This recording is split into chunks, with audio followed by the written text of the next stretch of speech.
So up here at the north of the country, we're looking at the topography of the country here. And up in the very north you can see how dramatic the Golan Heights really shoot up to the highest point, and that's where last year when my parents were here it was snow-capped on the top of their mountains.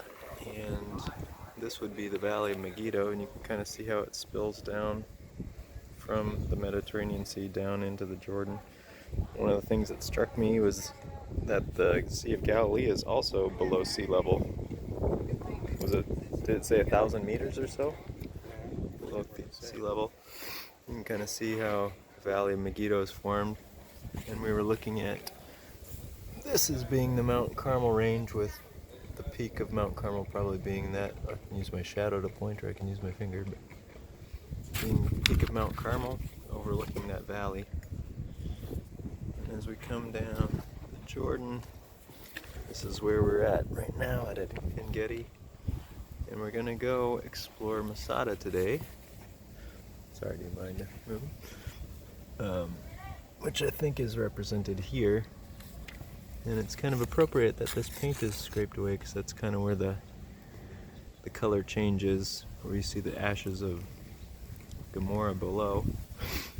One of the things I've kind of wondered about is how Sodom would be considered a city of the plain if it's kind of behind a mountain, really, and somewhat on that mountain. But when you put it in this perspective, you can see that Mount Sodom, as it is called today, is really just a bump in the terrain compared to the mountains around it, and it would still be considered part of the plain.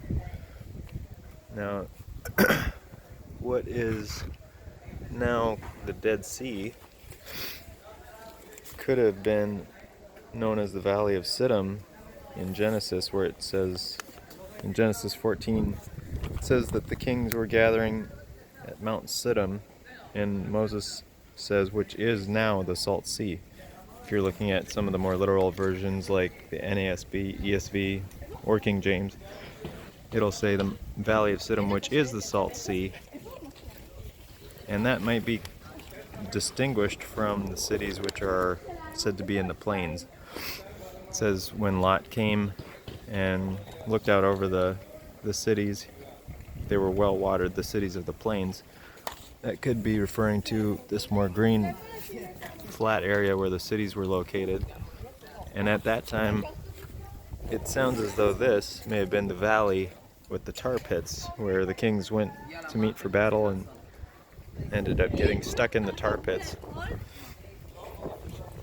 So the cities we were looking at yesterday were up in this part of the plain.